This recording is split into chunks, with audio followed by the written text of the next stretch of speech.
Je pense que chaque guerre est précédée de grands médias mensonges et il faut, je pense, qui dans cette salle peut prétendre savoir tout ce qui se passe maintenant en Libye et avoir les preuves de tout ce qu'on nous a avancé. Je pense qu'une première chose qui est prudente, c'est de se remémorer que chaque guerre est précédée d'un grand média mensonge. Quand les États-Unis ont attaqué le Vietnam, ils ont dit que c'est parce que 2 navires vietnamiens avaient attaqué leur flotte. Après, ils ont reconnu que c'était faux.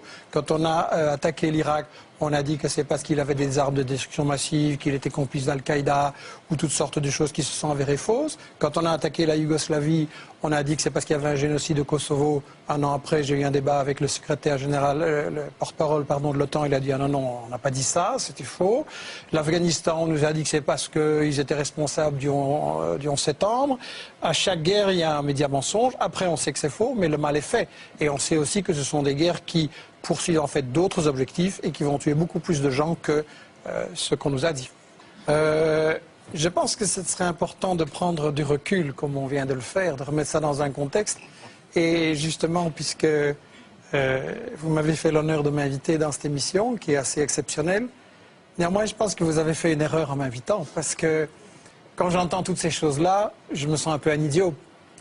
Ça fait déjà 10 fois qu'on m'explique la différence entre un bon arabe et un mauvais arabe. Et je dois être idiot parce que j'ai toujours pas compris. Quel est le critère pour l'Europe, pour les États-Unis, pour distinguer le bon arabe et le mauvais arabe? Si on songe naïvement, par exemple, c'est là où on organise les élections. Alors dans le monde arabe, il n'y en a pas beaucoup, effectivement, mais il y en a eu une. C'était en Palestine.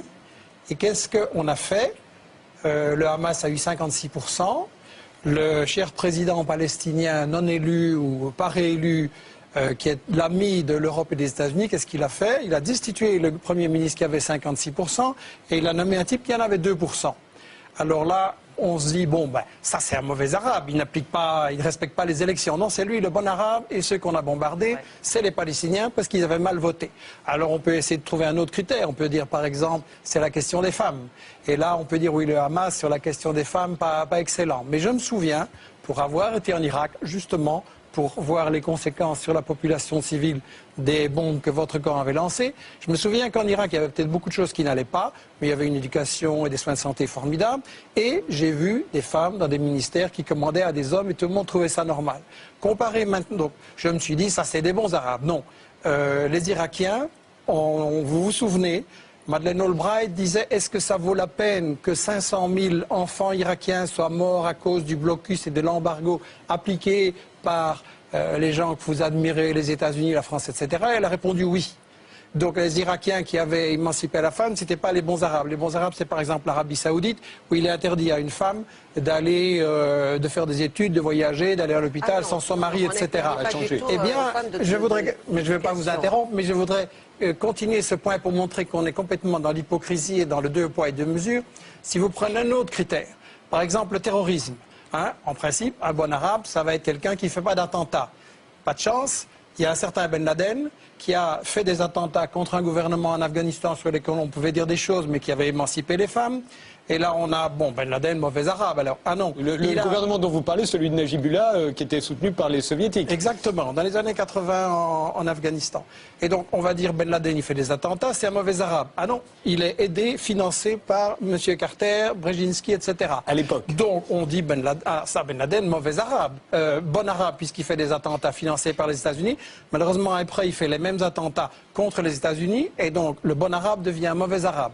Si on prend maintenant la question actuelle, la question de la violence et de la répression, on nous dit Kadhafi a tiré sur les civils. On attend les preuves, on nous dit il y a 6 000 morts, puis c'est 2 000, puis c'est 200, puis etc. Je pense qu'il est impossible dans ce genre de situation.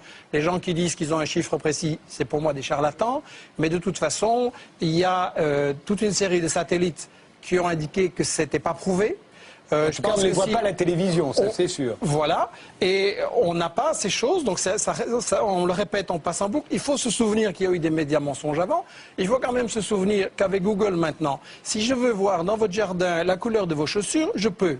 Et les États-Unis ne seraient pas capables de nous montrer les massacres de 6 000 personnes qui ont eu lieu. Michel Collomb, vous savez bien que quand vous regardez sur Google dans mon jardin, c'est il y a 6 mois que vous voyez mon jardin. Non, c'est il y a 1 heure. Non, ça a changé alors. Ouais, parce que ça a changé. J'ai regardé récemment mon jardin, c'était il y a Kadhafi, moi. Juste un point pour conclure ce raisonnement par rapport justement à ça. Admettons même que Kadhafi ait fait des choses. C'est certainement pas un tendre et c'est pas mon modèle de dirigeant pour un pays du tiers-monde. Mais il y a une chose quand même. Au moment où on fait cette résolution pour aller bombarder en Libye, et j'ai été en Irak, j'ai été en Yougoslavie, je sais ce que font les bombes, et vos bombes françaises, vos bombes des États-Unis vont tuer des gens, des femmes, des bébés, des vieillards, et ça, dans quelques jours, on va le voir, et il faudra réfléchir à la responsabilité qu'on prend. Au même moment, qu'est-ce qui se passe au Yémen? Il y a des massacres épouvantables de manifestants civils qui, ceux-là, sont vraiment désarmés, et qu'est-ce qu'on fait? Les États-Unis et la France aident le Yémen. Il se passe au Bahreïn des choses épouvantables où on tire directement sur des manifestants désarmés. Et qu'est-ce qui se passe? Ce sont les États-Unis qui l'ont organisé en envoyant 2000 Saoudiens pour aller tirer sur les manifestants désarmés. Alors je m'excuse, si on veut changer de régime, si on veut mettre fin à certaines dictatures, eh bien je peux fournir à M. Sarkozy et à Obama l'adresse où se trouve le roi Fahd, et ils n'ont qu'à commencer par celui-là. Seulement, évidemment, c'est celui-là, c'est leur ami, il leur dit merci. Et le bon arabe, finalement, dans toute cette définition, c'est l'arabe qui est à genoux, qui donne son pétrole aux États-Unis, et celui-là, il pourra traiter les femmes en esclaves, commettre des tortures, du terrorisme. Celui-là, on lui fera rien, parce qu'il dira toujours merci aux États-Unis et à M. Sarkozy. Bah oui. Mais de toute manière, tunisienne violence contre Ben Ali en disant on en a marre que ce type se remplit les poches et de sa répression et de ses violences, à ce moment-là, que fait votre ministre? Elle propose ses flics pour aller aider à matraquer les manifestants. Si vous voulez me faire dire que le gouvernement et Ben français... Ali, la France, je m'excuse, l'a protégé jusqu'au pied de l'avion qui l'emmenait. Et là, tout d'un coup, vous me dites que toucher... Kadhafi est allé trop loin. Je vous laisserai parler, mais si vous voulez me laisser gentiment terminer... Et vous dites des choses incroyables, et d'une simplicité biblique. Je dis des choses qui ne sont pas à la télévision tous les jours, comme ce que vous avez dit. Et c'est pour ça que ça peut prendre... On ira plus vite si on ne va pas ensemble. Et c'est pour ça que ça peut prendre un peu de temps pour que ça puisse être expliqué aux gens. Après tout, ce sont des choses qu'on ne dit absolument pas dans les journaux télévisés. Donc je voudrais quand même dire une chose.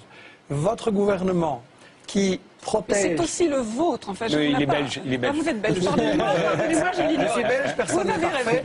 Et si on veut aller au fond des choses, si vous ne coupez pas, je pense que le spectateur aura plus de chances de se faire une idée des deux positions. En fait, les États-Unis et la France ont essayé de protéger Ben Ali et Moubarak jusqu'à la dernière seconde. Et le cas d'Gaddafi est légèrement différent parce que, oui, c'est un dictateur, oui, c'est un corrompu, oui, il y a des comptes en Suisse, mais d'un autre côté, il a nationalisé le pétrole et là, il a déplu à Exxon, à Total et à BP, il a soutenu les Palestiniens et là, il a déplu aussi. Et ce qui se passe, c'est que les États-Unis, ce qui se passe, c'est que les États-Unis et la France essayent en fait de casser le printemps arabe. On ne le soutient pas du tout. En Tunisie et en Égypte, on a essayé de mettre des sous-fifres à la place de la même chose. On change 2-3 figures, d'ailleurs mourantes, pour que rien ne change sur l'essentiel. Et en Libye, je pense, comme il a été dit, qu'il y a un soulèvement populaire, il y a des aspirations, effectivement. Il y a aussi une guerre civile provoquée, armée par les États-Unis et par la Grande-Bretagne.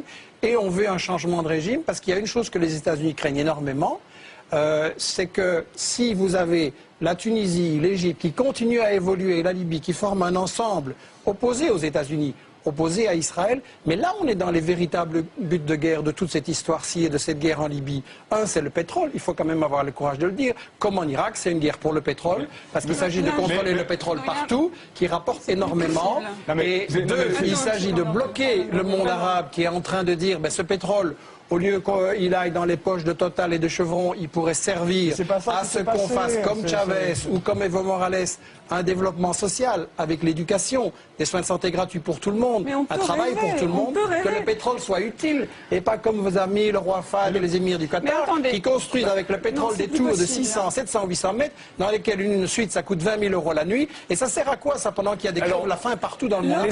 Oui, il y a quand même 2-3 choses sur lesquelles il faut être clair. On dit comme si ça semblait normal, naturel, on va changer de régime. C'est illégal au regard du droit international. On a le droit d'intervenir pour défendre un pays victime d'une agression.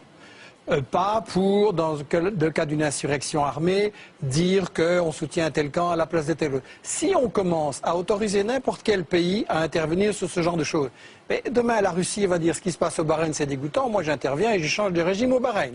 Et la Chine va dire l'Arabie Saoudite ça ne me plaît pas. Les Iraniens en tout cas. Voilà, mais je prends des hypothèses théoriques pour qu'on se rende compte que c'est ridicule.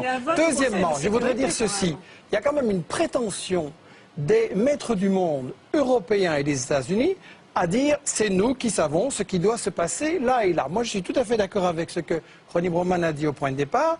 Un peuple qui veut se libérer et changer ses dirigeants, il en a le droit. Vous n'avez pas le droit à sa place. S'il y a vraiment une révolte populaire et une unité populaire, il renversera même des gens qui paraissaient indétrônables comme Ben Ali et comme Moubarak.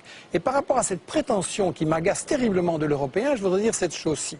On parle de la communauté internationale. Ça c'est un gros média mensonge. Parce que non seulement la Chine, la Russie, l'Allemagne ont voté contre, mais quand vous regardez l'Amérique... La Chine s'est abstenue. Mais quand vous regardez l'Amérique latine, qu'est-ce qu'elle a fait? Elle a dit on soutient la proposition de médiation de Chavez. Je rappelle que si vraiment le but qu'on avait c'était d'empêcher des massacres de gens ou d'empêcher qu'on se batte, Chavez avait fait une proposition de médiation soutenue par la Ligue arabe et par l'Union africaine. Et on l'a refusé. Pourquoi? Et il se passe la même chose à chaque guerre. Contre l'Irak, contre la Yougoslavie, contre l'Afghanistan, il y avait chaque fois des propositions négociées et c'est l'Europe et les États-Unis qui les refusent. Donc c'est qu'il y a des buts cachés. Et effectivement, on essaye de renverser Kadhafi et on voulait protéger Ben Ali et Moubarak parce qu'il s'agit de garder le contrôle sur le monde arabe, sur le pétrole et de garder la place d'Israël dont on ne parle absolument pas. Et plus loin, c'est que toute l'expérience historique, alors il y aurait vraiment une sorte de miracle, une épiphanie démocratique qui nous tomberait dessus. À chaque fois qu'il y a eu des interventions pour la démocratie, ce qui a été semé, c'est le nationalisme et la haine. Depuis Napoléon, nous devrions savoir ça. Nous avons 2 siècles de recul derrière nous. Nous n'avons pas un seul exemple, je dis bien pas un seul exemple, qui puisse démontrer le contraire. Pourquoi est-ce que d'un seul coup, l'histoire inverserait son cours, les mécanismes seraient mis cul par-dessus tête et la démocratie jaillirait des cratères de bombes? Je pense que les gens qui nous regardent et qui essayent de se dire qu'est-ce qu'il faut faire, est-ce qu'il faut intervenir par rapport à ces situations, peuvent se dire 2 choses. La première, c'est que chaque guerre précédente nous a été vendue avec ce qui s'est avéré par après, un média mensonge, comme vient de le dire Ronnie Broman. Donc, est-ce que les médias qui nous ont menti sur le Vietnam, sur l'Irak, sur la Yougoslavie, sur l'Afghanistan et sur toute une série d'autres encore, chaque fois qu'il y a une guerre, est-ce que cette fois-ci, par quel miracle, ils diraient la vérité? La deuxième chose, c'est que vous êtes, je trouve, un peu léger en disant il faut bombarder. Pour avoir été en Irak et en Yougoslavie, je vois les conséquences, je vois ce que ça veut dire comme souffrance pour des populations. Je pense que les Français et les Européens doivent se poser la question, est-ce que j'accepte qu'on bombarde en mon nom ces populations? Et est-ce que dans tous les pays où l'Europe et les États-Unis ont bombardé, est-ce que ça va mieux maintenant? En Irak, il y avait dans les années 80, il y avait dans les... Je ne vous ai pas interrompu. Repartez pas parce que j'ai terminé vite. Oui, très vite. Si on ne m'interrompt pas, ça ira très vite. En Irak, le pays avait été libéré de l'analphabétisme dans les années 80. Maintenant, vous avez 40% d'enfants qui ne vont plus à l'école et vous avez un Irakien sur 6 qui est analphabète. En Afghanistan, le trafic de drogue a explosé. Au Kosovo, c'est devenu la plaque tournante du trafic de drogue, du trafic de femmes vers l'Europe, etc. C'est pire parce que les États-Unis et l'Europe ne sont pas la solution à ces problèmes, ils sont généralement la cause, ils sont le problème